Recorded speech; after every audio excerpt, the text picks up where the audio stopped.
22절의 말씀을 가지고 하나님께 순종하는 것이 마땅하니라 하는 제목으로 하나님 말씀을 나누도록 하겠습니다. 지난 시간에 아나니아와 삽비라가 하나님께 거짓말을 하고 하나님을 속임으로 하나님의 엄중한 심판을 받는 장면을 살펴보았습니다. 이 사건 이후에 교회 안에 하나님을 경외하는 마음이 충만하게 되었습니다. 그리고 정결함으로 하나님을 바라보기 시작했습니다. 그래서 그 결과 사도들을 통해서 더 많은 표적과 기사가 나타나게 되었고 더 많은 사람들이 주님께로 돌아오게 되었습니다. 그런데 이 일은 사도행전 4장 29절 30절에 나오는 성도들의 기도에 대한 하나님의 응답이기도 했습니다.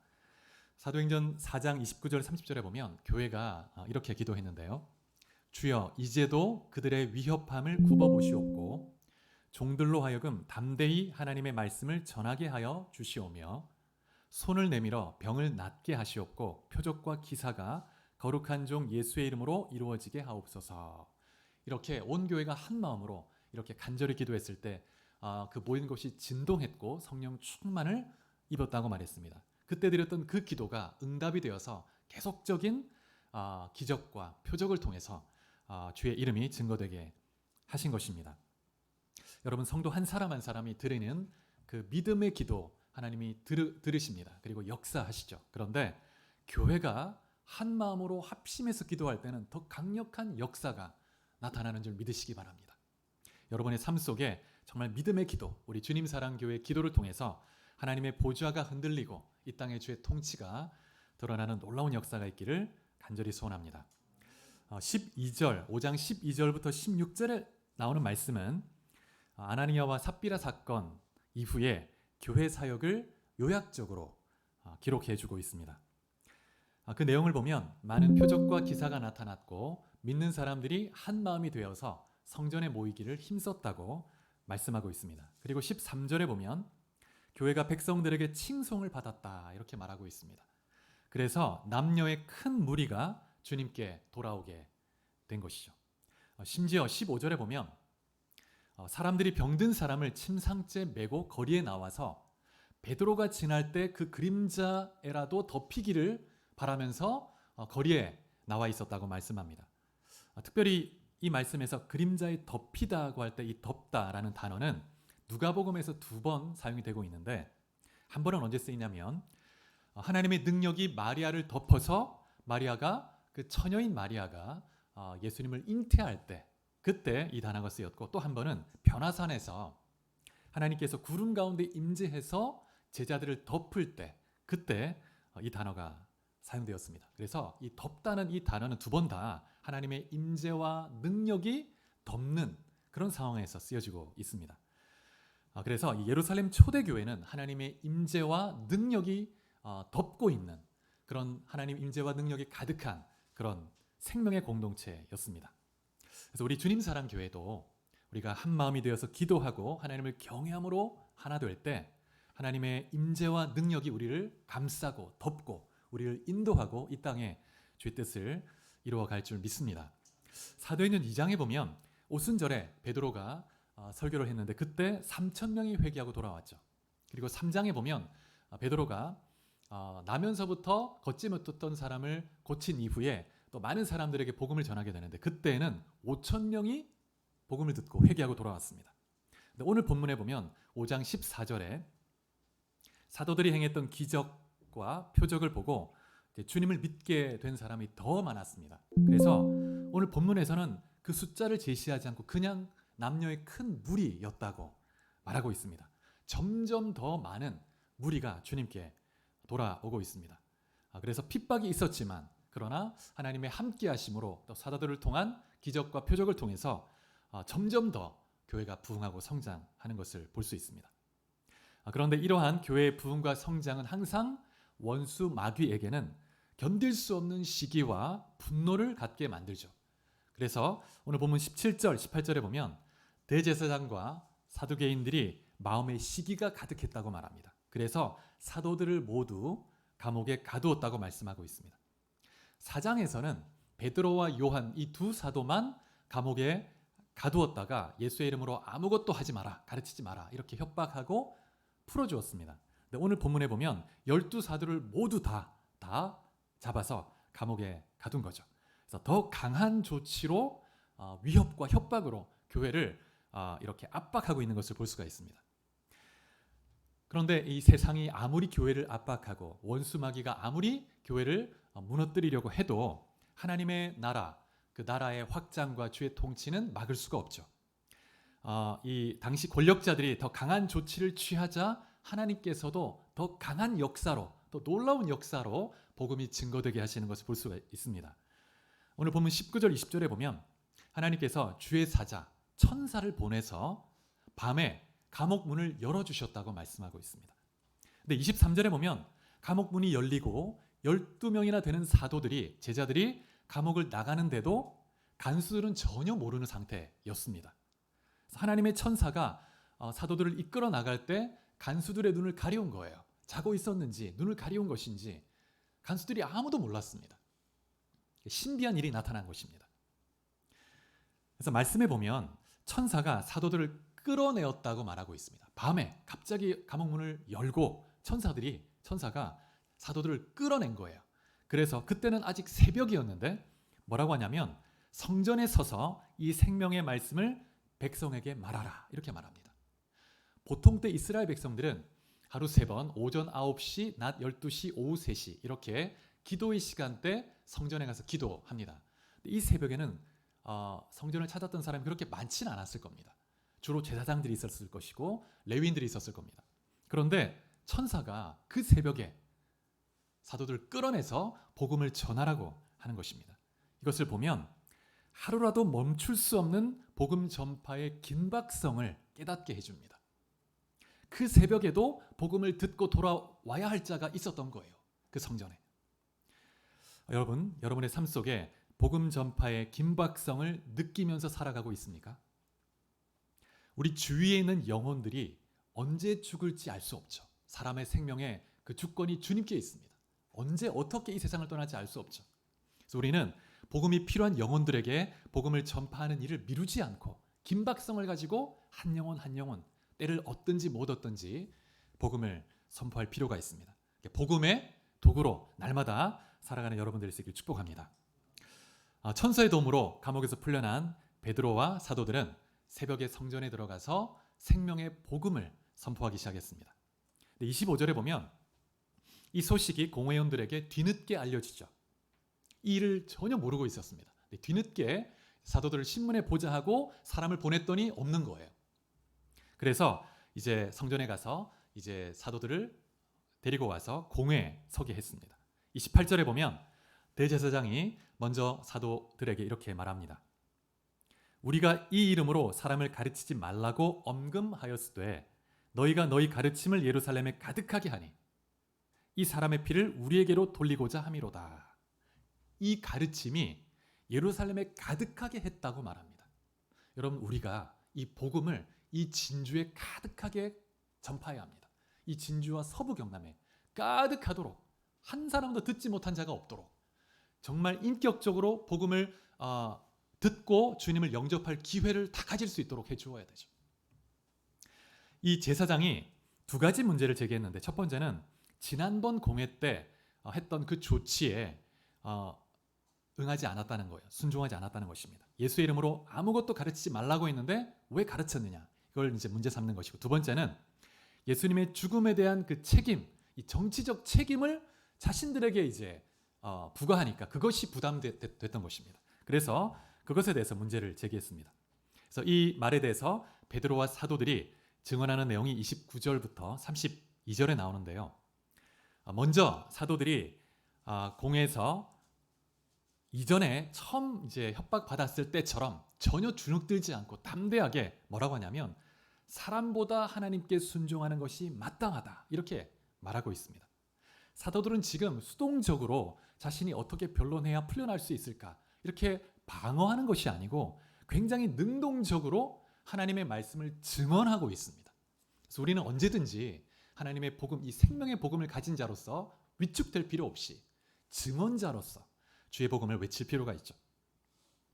그래서 이 증언의 내용을 보면 오순절에 베드로가 성전에서 했던 그 설교와 또 3장에서 했던 그 설교의 내용과 거의 동일한 메시지가 선포되고 있는데 그 핵심이 뭐냐면 너희가 예수 그리스도를 십자가에 못 박게 해서 죽게 했다는 것이고 그런데 하나님이 다시 살리셨다는 것입니다. 그리고 하나님께서 그 예수 그리스도를 하늘로 올리셔서 하나님의 보좌에 앉히시고 만왕의 왕이 되게 하셨다는 것입니다. 그래서 복음의 핵심 사건을 선포하고 그 다음에 죄사함을 얻기 위해서 반드시 회개해야 될 것을 가르치고 있습니다. 우리 말씀을 한번 찾아보겠습니다. 사도행전 2장 38절.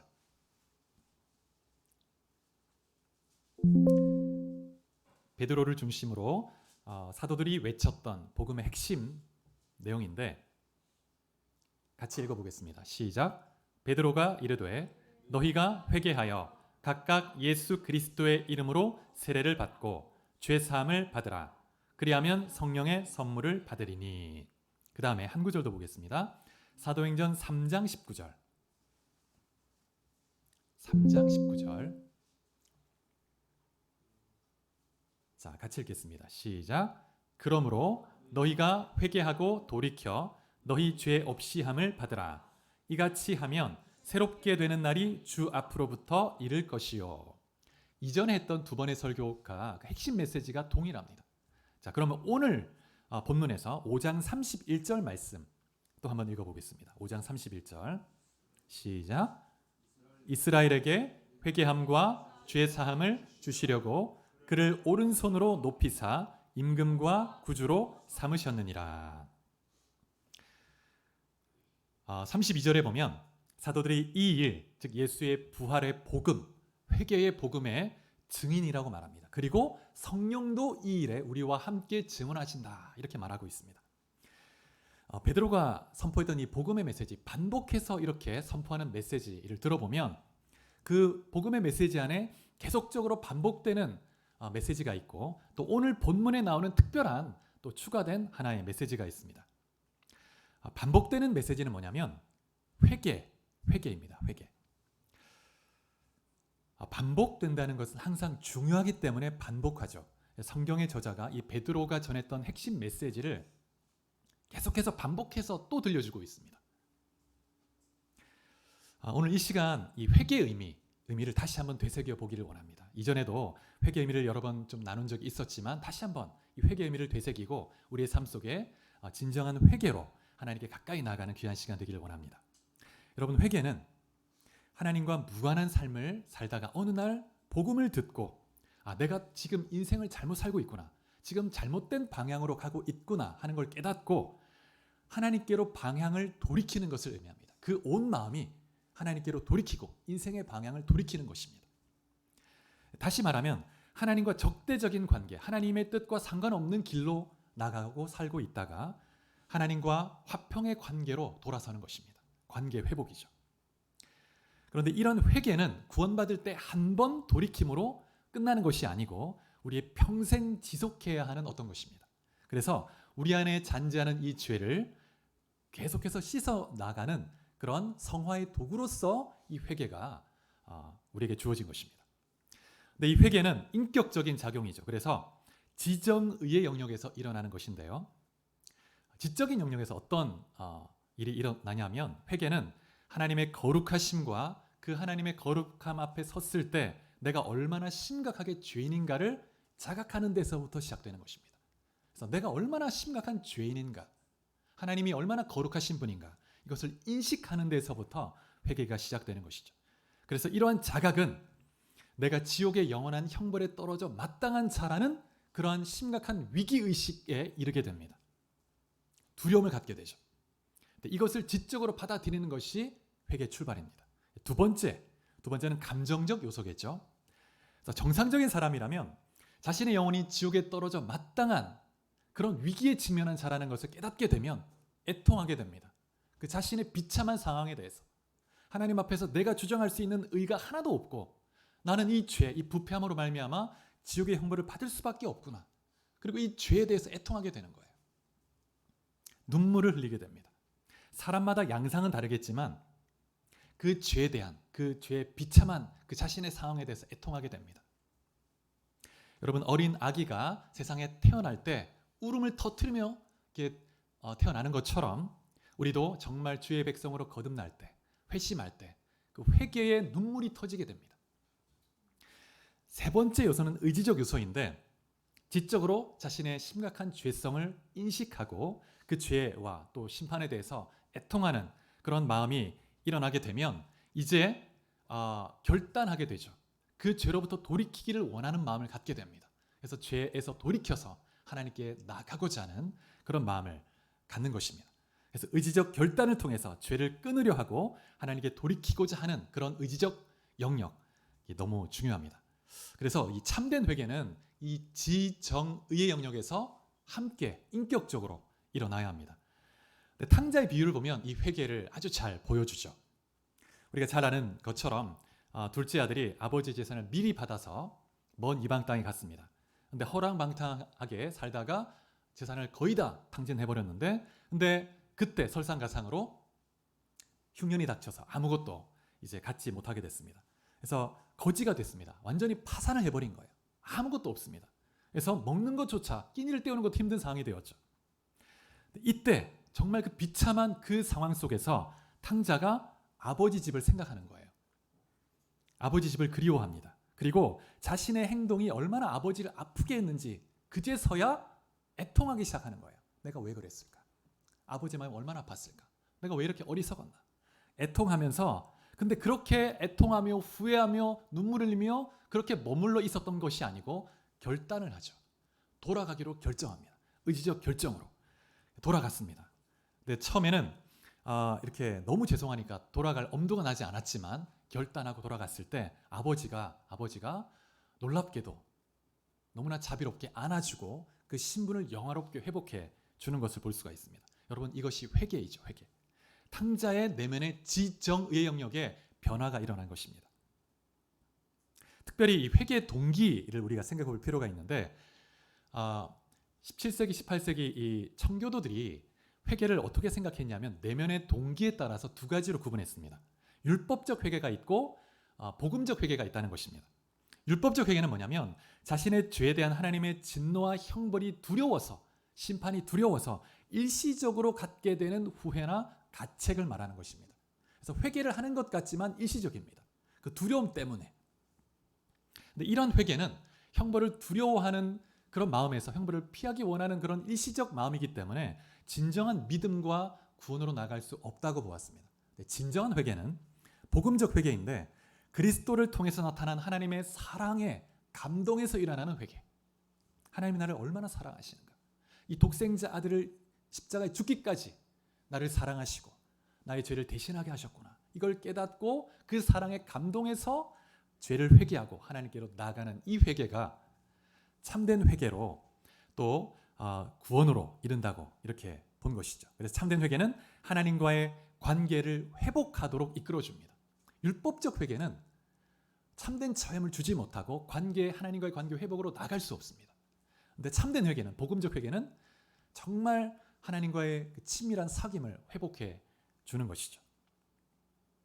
근데 여러분 우리가 기억해야 될 것이 뭐냐면 이 회개의 출발점은 내가 아니라는 것입니다. 회개의 출발점은 하나님이세요.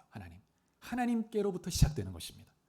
오늘 본문 31절, 5장 31절에 보면 이스라엘에게 회개함과 죄사함을 주시려고 그를 오른손으로 높이사 이렇게 말합니다. 이 말씀에 보면 죄사함뿐만 아니라 회개함을 주님이 주신다는 거예요. 하나님이 주신다는 겁니다. 그래서 회개는 어떤 면에서 우리 자신의 노력으로 되는 것이 아니라 그리스도에 의해서 성령을 통해 주어지는 은혜라고 할 수 있습니다. 왜냐하면 여러분 하나님이 얼마나 거룩한 분이신가 또 그 하나님 앞에 설 때 내가 얼마나 부패했고 얼마나 미약하고 그 하나님 앞에서 내 의라고 하는 것은 정말 누더기에 불과한 그런 아무것도 아니라는 것을 어떻게 자연인이 그 스스로 깨달을 수 있겠습니까? 성령의 조명하심이 아니면 깨달을 수가 없어요. 회개할 수가 없습니다. 그래서 회개의 그 출발은 성령께로부터 시작되는 것입니다.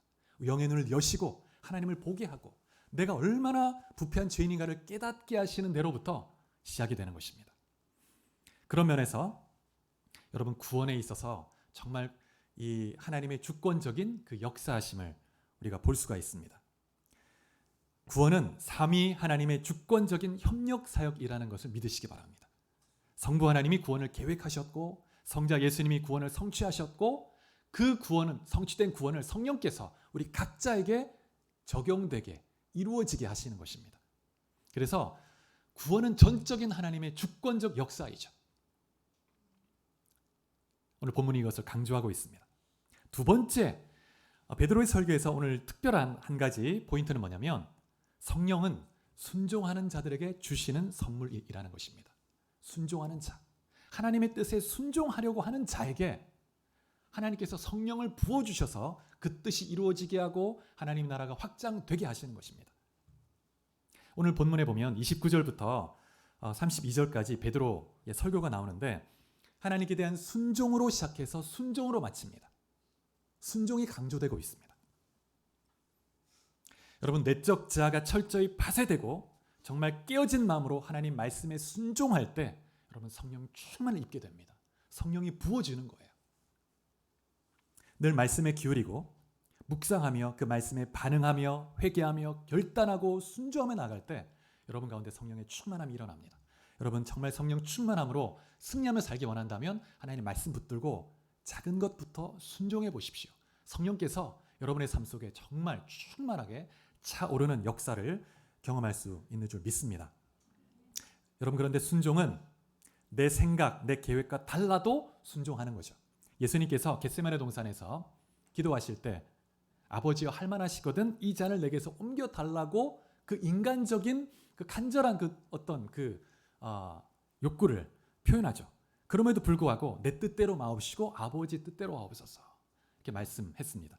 빌립보서에 보면 예수님께서 하나님의 아들이 죽기까지 복종했다 이렇게 말하고 있습니다. 여러분, 순종은 하나님을 엄청나게 기쁘시게 하는 일이죠. 우리가 한번 하나님을 기쁘시게 하면 우리의 인생은 피는 거예요. 제 마음속에 우리 자녀를 길러보면 우리 아이들마다 늘 순종하는 것은 아니지만 특별하게 순종했던 기억이 딱 남아있는데 그 아이를 생각하면 참 그때 어떻게 그렇게 순종을 했을까. 이 아이가 너무 기특하고 계속 생각이 나고 너무 사랑스럽고 그런 거죠. 하나님도 우리가 하나님의 뜻에 정말 순종하며 나갈 때 너무나 기뻐하십니다. 그래서 잠언에 보면 이런 말씀이 있습니다. 하나님을 기쁘시게 하면 하나님이 원수라도 화목케 하시느니라 이런 말씀이 있어요. 하나님을 한번 기쁘시게 하기만 하면 그러면 그 인생은 축복의 문이 열리는 것입니다. 그래서 여러분 삶 속에 정말 순종함으로 하나님의 생명과 복을 누리고 그 복을 흘려보내는 귀한 삶이 될 수 있기를 주의 이름으로 축복합니다. 33절에 보면 베드로의 이 설교를 듣고 공회원들이 분노하죠. 막 그 속이 막 부글부글 끓습니다. 그래서 사도들을 모두 다 죽이려고 했습니다. 없애버리려고 했습니다. 근데 이때 하나님이 예비하신 한 지혜의 사람을 통해서 사도들을 보호해 주시는 것을 볼 수가 있는데 이 사람은 바리새파 사람 가말리엘이죠. 가말리엘. 이 가말리엘은 사도 바울의 스승입니다. 스승. 오늘 본문에 보면 34절에 이 가말리엘은 율법학자였는데 당시에 존경받는 사람이었다고 말합니다. 당시 그 1세기 전후에 유대 사회에서 굉장히 이름이 알려진 유명한 그 율법 학자가 있는데 힐렐이라는 학자가 있습니다. 힐렐이라는 학자를 통해서 한 유대 분파가 형성이 됩니다. 그런데 이 힐렐의 손자가 가말리엘입니다. 가말리엘. 그래서 공회에서도 굉장히 영향력 있는 사람이었고 또 오늘 본문을 보면 굉장히 성품도 굉장히 성숙하고 그 다음에 지혜가 있는 사람인 것을 볼 수가 있죠. 그래서 가말리엘이 먼저 공회원들을 자극했던 사도들을 좀 나가 있게 만듭니다. 지금 공회원들이 자꾸 흥분하니까 자극을 받으니까 사도들 나가 있게 하고 그 다음에 그들끼리 의논을 하죠. 그러면서 뭐라고 하냐면 우리가 좀 신중해야 한다. 그러면서 두 가지 메시아 운동을 상기시키는데 그 두 예가 36절 37절에 나옵니다. 유다와 드다라는 인물이 나오는데 이 두 인물이 주동이 돼서 일어났던 메시아 운동이 있었는데 그 운동을 언급하는 거예요. 그래서 로마에 대항해서 메시아적 운동을 일으켜서 정치적 독립을 이루려고 했던 그런 운동이 여러 번 일어났었습니다. 그 두 예를 드는 것인데 근데 이 유다와 드다를 따르는 사람이 상당히 많이 있었습니다. 드다를 따르는 사람은 지금 수백 명이 되죠. 근데 그들이 죽고 나자 곧 사람들이 흩어져 버렸고 그 운동은 없어져 버렸습니다. 그러면서 38절 39절에 보면 가말리엘이 이렇게 경고하는데, 만약 사도들이 전하는 그 사상과 소행이 사람으로부터 난 것이라면 그러면 곧 무너질 것이다. 근데 그게 아니고 만약 하나님께로부터 온 것이라면 우리 공회는 절대로 이 교회를 무너뜨릴 수 없고 오히려 우리가 하나님을 대적하는 자들이 될 수 있다. 그러니 우리가 내버려 두자. 이렇게 제안을 한 것입니다. 여러분, 하나님은 그의 백성들을 돕기 위해서 항상 도움의 손길들을 숨겨두고 계시죠. 요셉이 감옥에 들어갔을 때 그 감옥의 간수의 그 은혜를 입게 합니다. 하나님이. 그래서 정말 하나님이 가는 곳마다, 다윗 같은 경우에는 사울의 정말 미움을 받고 죽음의 위기를 여러 번 겪었지만 그 아들 요나단에게 또 은혜를 입게 해요. 여러분, 하나님의 사람들은 하나님이 도우시는 그 손길들이 곳곳에 숨겨져 있습니다. 우리는 좌절할 필요가 없고 낭망할 필요가 없고 언제든지 기도하고 하나님을 의뢰하면 하나님은 생각지도 못한 그런 방식으로 그런 사람의 손길을 통해서 돕게 하시고 우리를 이끌어 주시는 것이죠. 우리는 믿음으로 기도하기만 하면 됩니다. 40절에 보면 가말리엘의 이 지혜로운 제안에 대해서 공회원들이 옳게 여겼다 이렇게 말씀하고 있습니다. 그리고 처음 그 이전에 그 3장에서는 신문할 때 그냥 협박만 하고 풀어줬습니다. 그런데 이번에는 더 강하게 협박도 하고 채찍질도 가했습니다. 그리고 다시 이제 예수 이름으로 말하는 것을 금하고 놓아 주었습니다. 그래서 공회 압박이 점점 더 거세지고 있죠. 근데 사도들은 전혀 주눅들지 않습니다. 두려워하지 않습니다. 위축되지 않고 오히려 예수의 이름으로 능력 받는 것을 기뻐했다고 말하고 있습니다. 막 기뻐하는 거예요. 세상이 감당할 수가 없죠. 이 권력자들이 어떻게 할 수가 없습니다. 막 채찍질을 했더니 더 기뻐하니까. 그래서 제자들이, 사도들이 날마다 예수의 이름을 가르치고 그 다음에 복음을 전하기에 힘썼다 이렇게 말씀하고 있습니다. 여러분, 이 채찍질은 그냥 뭐 몇 대 매를 때리는 것이 아닙니다. 로마의 그 형벌보다는 약했지만 그래도 여전히 목숨의 위협이 될 수 있을 만한 그런 일이었죠. 채찍에 맞는 일은. 그래서 유대 율법에 따라 40대 이상은 때리지 못하게 되어 있었습니다. 그래서 아마 수십 대를 맞았을 거예요. 제자들이. 그런데 기뻐했다는 거예요. 예수의 이름을 인해서 채찍질을 받는 것, 고난 받는 것을 영광으로 생각했다는 겁니다. 주님이 나를 이러한 주님을 위해 이게 고난 받는 그런 존재로 여겨주시다니 얼마나 감사한 일인가, 영광스러운가 이렇게 생각했다는 것입니다. 우리가 말씀을 한번 찾아보겠습니다. 베드로전서 4장 13절. 베드로전서 4장 13절.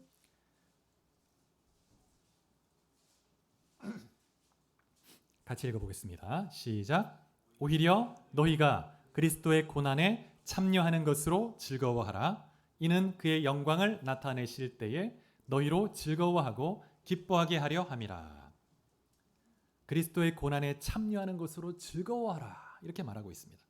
마태복음 5장 11절에서는 나로 말미암아 너희를 욕하고 박해하고 거짓으로 너희를 거슬러 모든 악한 말을 할 때에는 너희에게 복이 있나니. 여러분, 사도행전 읽어보면 외적인 핍박이 더 거세짐에도 불구하고 하나님의 나라가 거침없이 점점 더 왕성하게 확장돼 가는 것을 볼 수가 있습니다. 여러분, 하나님 나라의 확장은 중단된 적이 없습니다. 우리 눈에 보기에 하나님 나라가 그냥 미약해 보이고 변화가 없는 것처럼 보일 수 있습니다. 그러나 하나님 나라의 이 씨앗은 우리가 자고 일어나고 우리가 모르는 사이에 계속해서 자라가는 거예요. 하나님의 역사 가운데. 하나님은 지금도 그분의 역사를 이루고 계십니다. 그리고 주님의 역사를 이룰 교회를 찾고 계시고 그러한 한 영혼을 찾고 계신 줄 믿습니다. 그래서 하나님 나라를 확장하는 놀라운 주의 도구로 우리 모두가 쓰임받을 수 있기를 주의 이름으로 축복합니다. 그래서 이 하나님 나라의 거침없는 이 전진과 확장을 보면 말씀이 하나 생각이 나는데, 하나님의 말씀은 어떤 상황에도 매이지 않는다는 거예요. 한 말씀을 찾아보겠습니다. 디모데후서 2장 9절. 디모데후서 2장 9절 말씀.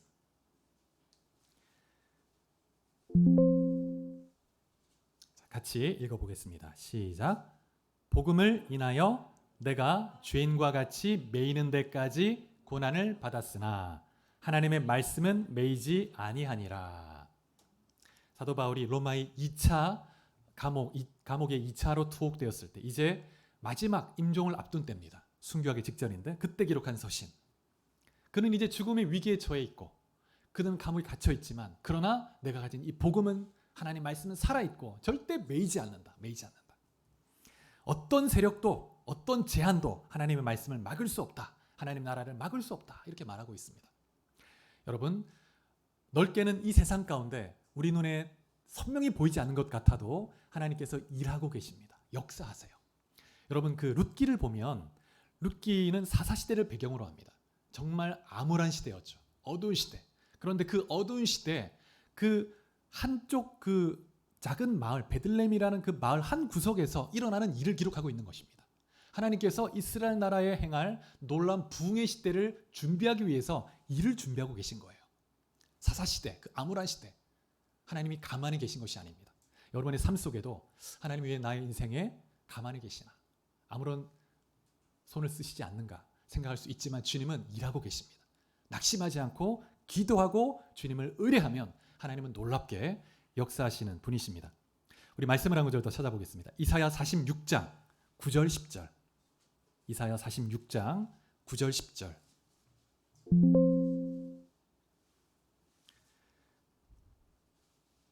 자, 같이 읽겠습니다.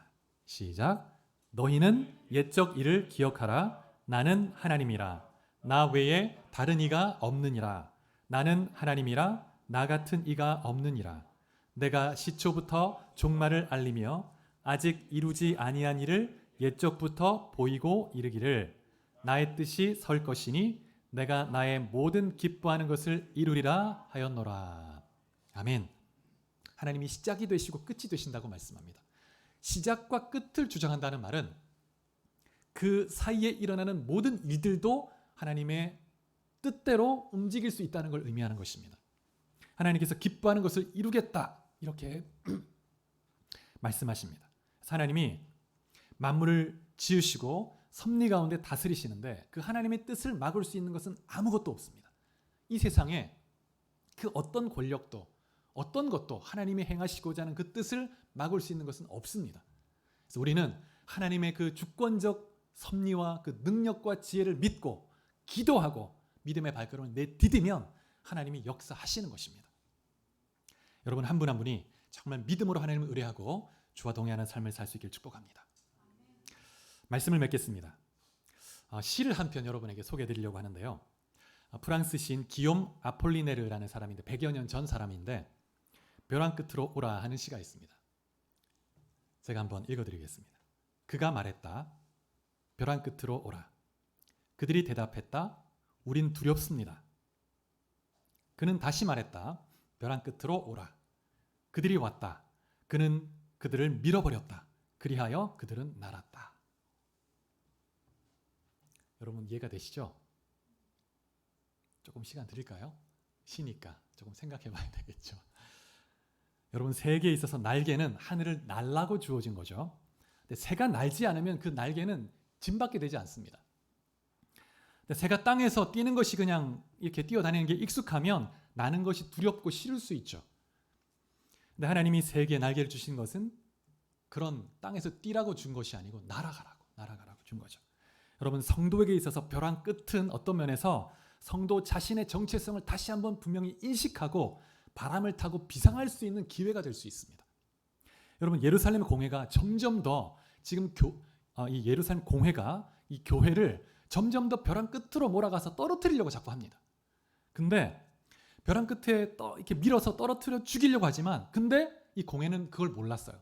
교회 성도들에게 날개가 있다는 것을 성령의 날개, 기도의 날개가 있다는 걸 몰랐어요. 그래서 벼랑 끝으로 몰아가면 갈수록 성도는 더 강력한 능력으로 비상하는 것이죠. 그래서 복음이 더 능력 있게 확장돼 가는 것을 볼 수 있습니다. 거침없이 퍼져갑니다. 그래서 교회가 핍박에도 불구하고 더 힘차게 날아올라서 열방까지 가는 것입니다. 사랑하는 여러분 복음의 복음 전파의 긴박성을 인식하는 사람은 기꺼이 벼랑 끝이라도 가는 사람입니다.